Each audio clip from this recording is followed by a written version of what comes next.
The sun filtered softly through the palace windows of Enchantia, bathing the corridors in golden light. Outside, the spring had ripened into early summer. Roses were in full bloom, and butterflies fluttered lazily above the palace fountains. Inside the royal nursery, Elara was gently brushing Clover's fur with a small wooden comb, her pink dress speckled with bits of hay and sparkles from her pretend magic wand. Her curls were tied into 2 tiny buns, and her face bore the serious expression of a caretaker in training. Queen Sofia stood just outside the door, smiling as she watched her daughter from the doorway. Her gown was a soft lavender pink today, designed to flow comfortably around her growing figure. At 5 months, her baby bump was small but beginning to show a soft curve that made her glow a little more every day. Sofia placed a gentle hand on her belly, feeling the lightest flutter of movement like a secret ripple of magic. "Your Majesty, the garden luncheon is ready," Bailiwick announced, appearing quietly at her side. Sofia turned to him. "Thank you, Bailiwick. Would you mind letting Leo know we'll be out shortly?" Bailiwick bowed. "Of course." As he left, Sofia stepped inside the nursery. "Elara, love, would you like to help Mama pick flowers for the table?" Elara's head perked up. "Yes. Can Clover come?" Sofia chuckled. "If he promises not to chew the tulips this time," Clover muttered. "No promises," under his breath, but still hopped. The garden was in full splendor. Long vines of sweet peas climbed stone trellises, and the central fountain bubbled merrily as birds dipped in and out of its cool waters. Sofia, Leo, and Elara settled at a round table shaded by a wide umbrella.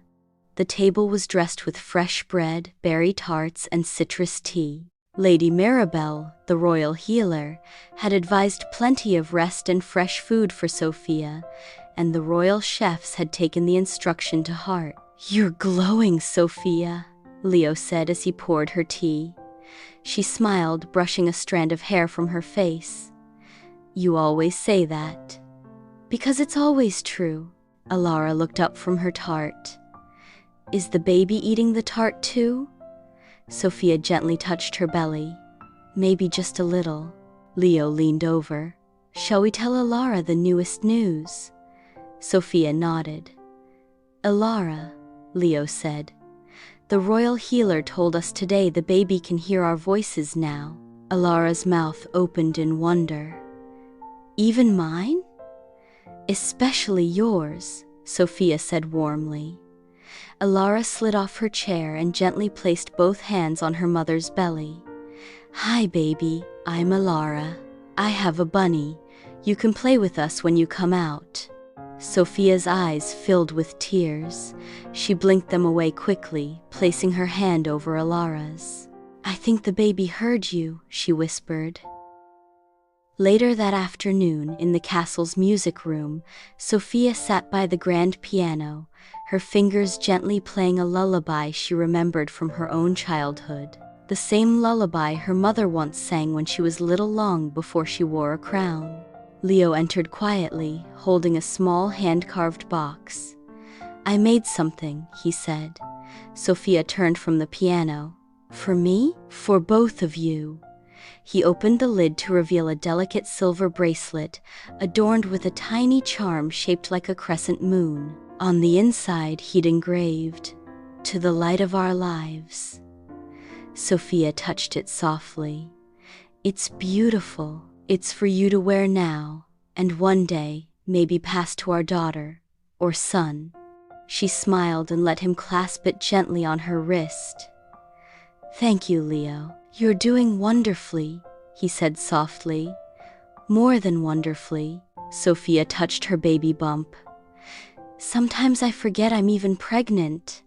Then I feel a little kick and remember I'm never alone anymore." That evening the castle had a special visitor, Queen Miranda, Sofia's mother. She had come for a quiet dinner and to check on her daughter and granddaughter. As soon as Miranda arrived, Elara ran straight into her arms. "Grandma, Mama has a baby inside her."